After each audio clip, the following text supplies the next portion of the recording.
Hello,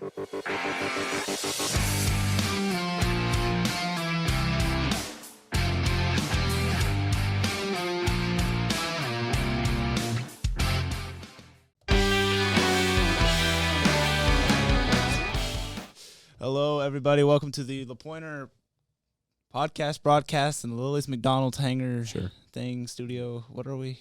Lilli's McDonald's hangar. That's what we are. Okay. Cool. Today we are interviewing / talking to our superintendent, Miss Mills. Good morning. This is Cort. Cort Reid. That's Payton Parker. and, I'm Gus. Hopefully, yep. That's who I am. We got questions. The first question I want to ask you, just to start us off, it's pretty easy. Tate wants to know if you like puppies. I do. Yes, I love puppies. Who doesn't, Tate? It's a weird. Yeah, Tate. It's a weird question. There's not a person who doesn't like puppies. Good question, Tate. Puppies. Good question. Okay, so now we're on the actual questions, Okay. the for real stuff. What is a day in life like with your job as being superintendent? My day starts really early, usually with a text message or a phone call, or the computers are down, or somebody's not here to drive the bus or something. So it usually starts early. Get to school, and things are usually pretty slow around the office to start with, and then about 8:30 gets cranked up. Just a lot of people coming in and out with all different kinds of questions. This year, for most of the year, I've also been the athletic director at La Pointer ISD. So there's a lot of coaches coming in, asking questions and things. Principals come in, different things. Phone calls from parents, a lot of emails. And then just the business side of being the superintendent. Yeah. I have to make sure, the money's coming in and the bills are getting paid, all those kind of things. So winds up with some kind of athletic event almost every evening. Yeah, people so very busy. Very busy. But that's kind of what my day looks like. On average, how many emails do you think you get a day? About 220. Yeah. A lot of them are, I don't even open them. Some salesman trying to sell something or something like that. So, but yeah, anywhere from 200 to 250 a day. Ooh.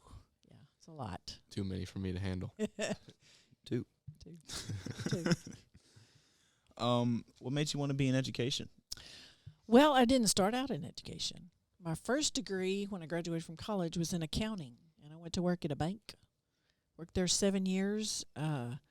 Was promoted to being the head of the bookkeeping department of the bank, but just knew that children were what I wanted to be with. Yeah. I had 2 boys. I stayed home with them until they started to kindergarten here, and then went back to school and got my teaching certificate. And so this is my 31st year in education. I was a math teacher at a junior high for 5 years, and then a math teacher at elementary, and then the principal at elementary, and now I'm the superintendent. So you've worked your way up. I have. From just being a teacher. to running the whole school basically. Yeah. Not sure if it's a Basically. Yeah. Does everything. So, the third question for the intro was, what career paths did you think of pursuing? But accounting. Accounting was my first one. Money. It was. I'm a math teacher, so it's all about the numbers. Yeah. Big numbers. Yeah, numbers, my thing. I'm a numbers guy, too. Yeah. Couldn't be. Gus is not. Not good at numbers. Used to be, not anymore. Let's see. That's a good question. I like this one. How different was the school's atmosphere when you were participating in? It was a lot different. And I started, so this is how old I am. When I started to school, La Pointer didn't have kindergarten.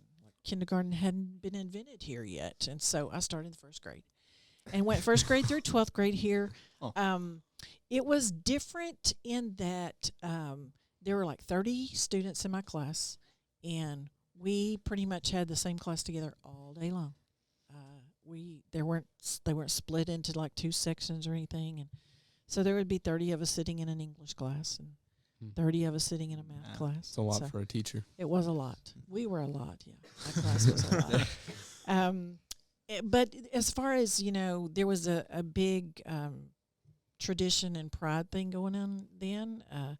We were a good basketball school then, just like we are now. Didn't run cross country or anything like that back then. Had track, but mostly it was just basketball. Just basketball. A lot of good athletes back then. Of course, there wasn't cell phones and things like that, so teenagers were a little different. But again, kind of like you guys, we were friends in school and we were friends outside of school, and so everyone's knew each other. it's different, but a lot of it's still the same. Same small community. Yeah, absolutely. Everyone knows everyone's parents. Yes, and everyone's house. And they all came to the ball games, and that's what the community did, just like it does now. This podcast is brought to you by Catalyst Youth at Faith Fellowship Church. We meet every Wednesday at 6 p.m. If you want to be in a place that is welcoming to everyone, you have a special invitation to join us for food, games, fun worship, and great teaching from the Word of God right down the road. 5330 U.S. Highway 175 East in Athens, Texas. Following Jesus is the best way to live, and we hope you will come find what it means to know Him, grow in Him, and go into the world with the best news ever. Come hang out with us, and you'll be glad you did. Over the years at La Pointe, what were some of the students that stood out to you? Just some crazy ones, or some really smart ones, or some super athletic ones. Just there were super athletic, and I go back to basketball in the 70s when those three of the 4 years that they won the state championship. I was in junior high back then, and some amazing athletes back then. Larry Cumbie comes to a lot of our games now. Still talk to him a lot. He was an amazing athlete. Wendell Stringfield, Evan's grandpa, he was a great athlete. And they were, just good people. They were just good people, and grew up, and they were good classmates, and they represented our school well, just like our athletes today represent our school very well. try to. There, when Try our best. the year I graduated, there were a couple of really good athletes, and that was back before the 3-point line. But there was a guy who could shoot a little bit further than Payton Parker can. That's pretty And, far. I know, and pretty it out was there. just counted 2 points too. And so Billy Douglas, he was a good athlete. Graduated with me. Isaac Jackson, still Yep. plays college ball, and Garrett plays college ball, and Cooper, and so there have been a lot of athletes come through here, and so you don't think about it as much, but our FFA program produces a lot of they're just some good hardworking men and make a really good living from things they learned FFA, in the AG program in FFA, and so it's not just about athletics, it's about other things too. I'd say they're probably about the same, and with the amount of students that do it and stuff. Exactly. The FFA is just as big as a program than basketball. Yep. Mm-hmm. It takes some places in life, Yeah. Takes them a lot of places in life. Sorry, got to stretch. It's a hard Every work time. on Gus. Hard work. Yeah, I need to go to the chiropractor. My hip's out of place, I feel. From what? Sitting on the bench, all right? Gotta pull a splinter out of my butt every time I play. What is your favorite school story? Oh my God. Well, okay. I'm going to go to sports again. This was back in about 1998, maybe. Coach Nichols, Dwayne Nichols was the coach. The referees at that game were so bad, and it was in the old gym down here, that he called timeout. During the timeout, he told one of his players, when we go back and they're going to throw the ball in, you go and guard the referee, not the player with the ball. You go guard the referee. Of course, everybody looked at him, and he looked at that young man and said, that's what I'm telling you to do. Well, the young man did just that. And we got a technical. And the referees didn't get any better, but Pretty sure, bless it. My stepdad said that was him. Actually. So it was, one of those things that happened. So there have been a lot of other great things. I want to talk about a great person. Y'all all know Mr. Ronnie. Mm-hmm. Mm-hmm. Mr. Ronnie's going to retire this summer. Oh, really? And somebody said, well, how long has he been working? Well, Mr. Ronnie went to school here. And when he was in the 5th grade, the maintenance director asked him would he like to mow the playground after school. And so that's when he started working here, when he was in the 5th grade. Wow. And so actually I think he's probably been 40 years since he graduated from high school that like he's a full-time employee. But Mr. Ronnie has been here a long time and done a whole lot of things and has just been a great, great person to have as an employee of the school. And so we give a shout out to Mr. Ronnie. Yeah, for sure. Definitely. He's going to retire, but he's still going to drive the bus and hang around with us a little bit. I'm sure. So, Light bulbs out. Hey, Ronnie. yeah. No, you don't work here anymore, but Can you come fix this? So, You know, to add on to your ref story, I remember it was when my sister played basketball. They were playing Mill. I don't remember if it was a regional tournament or the semifinals or something.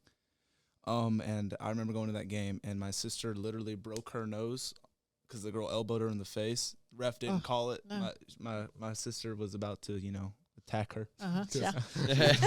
Retaliate. And my dad was sitting there saying, sit down, calm down. And my sister, I'll never forget it because I was sitting in the stand next to my dad. She looked over and she smiled and blood poured down her mouth. I was like, oh, Jesus. She fouled out right after that. She fouled out. But Yeah, lots of stories. Mhm. Lots of basketball stories. So now what are y'all going to do? Playing baseball, golf. That's what Golf, y'all yeah. that's what that doing one's golf. We doing. play golf. And you're doing golf. Yes. Gus, not what you going to do? I'm going to throw and I guess just chill for the off Throw season. discus. Throw discus. yeah. Track. Yes. Track season and golf season.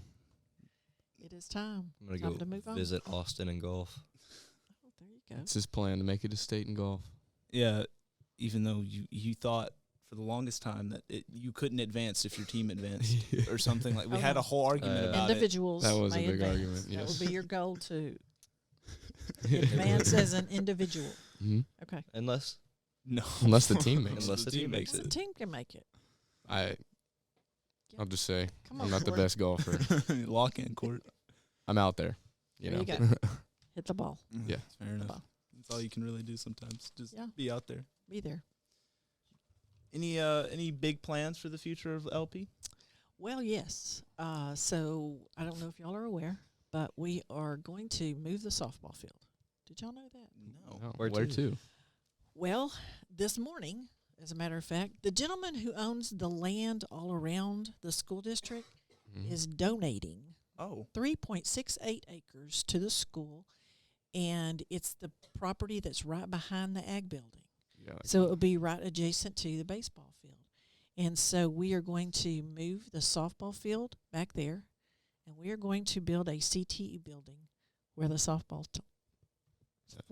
field is right there's now. some big plans. Really? It That's is pretty big big. plans. Nice. And so we have already got just like a preliminary kind of drawing about what we want in our CTE building. And so we'll be working through that. But our first job will be to get the softball field moved after their season this summer. And plan is to build a field house out there between baseball and softball. Mm-hmm. And then they will have their own locker rooms, and we'll have a new concession stand and things like that out there for them.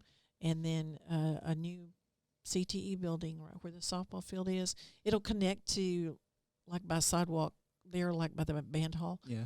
And so, That'll just keep going straight to It'll- the field. Nice. so CTE building. Big, right big there. plans. Those plans. That's our plans. Cool. So, hope you get that done. That's actually pretty exciting. Yeah. Softball field's been through it. That field's been here a long time. Long time. So we're excited. This podcast is brought to you today by Young's Hair and Lashes by Leslie Young at Loft 175 in Athens. If you want to get a normal man's haircut like me and not like the hideous woman that's about to come on after me, go to get your haircut by Leslie Young at Loft 175. This podcast today is brought to you by Young's Hair and Lashes by Leslie Young at Loft 175. If you want hair like mine, I mean, it's fantastic, as you can see. You need to go get your hair cut by Miss Leslie. She does a fantastic job. If you need a haircut, you can call an appointment at this number right here. I hope they did a thing. I don't know if they did that thing. Get your haircut. We got some, it's called Fast Five. I already asked one of the questions. It was the puppy question. Okay. But this was, all these questions, by the way, were written by us in the class to ask. So this is all, Very most good. of this was, yeah. Very good. Just their curiosities and stuff. Okay. This was Payton's question. Who is the most famous person you've ever met? Emmett Smith. You met Emmett Smith? Emmett Smith. I met Emmett Smith when The rushing I leader. was, so I flew to New York City with my mom and my sisters for a little quick vacation. Never been in New York City. But we did, and Emmett and his wife were on the plane. And so I got to meet him on the plane. When was that when he played? Or was that No, after? it was right after he retired. Okay. Huh. Yeah. But it was pretty soon after he retired. Yeah. But it was cool. Yeah, he's That is pretty probably neat. the most famous person. If you could pick a celebrity to be a teacher, which one and what subject? Forgot who asked that question. Are y'all in here? Who had the celebrity question? Is it one of y'all? No? I don't remember. All right, I asked the question. It was me. I wrote it. Well, I'm just credit kind for of it. thinking about somebody that, okay, he's from Longview. Matthew McConaughey just has, I would just want him to teach history or speaking, just because to sit and listen to him talk is just kind of entertaining. And so I think that students would listen to him just because It's Matthew McConaughey. just because he's Matthew, I don't know. because he's just his vocabulary. I think and he'd put me to his- sleep. and his, He'd woo me to sleep. his energy and his accent really is what I think what it is. So Got to give the all right. yeah. I could not think. All right. This is another Payton Parker question. $500,000 cash or a LaPointer student to go to the NBA. This is a would you rather he has. Oh, I'd rather somebody go to the NBA. Oh yeah. I agree with that. Put on the front of the school. We breed. There'd We- probably be yes. some great benefits to the school It would. if that happened. I mean, he can come back and we'll have a fundraiser and he can speak and play basketball with whatever, and we make money that way. Make So $500,000. still gonna make the Yeah. money, yeah. Oh yeah. And then finally, the last set of questions is: you have any pet peeves? Ones that really get on your nerves? Something that ticks you off?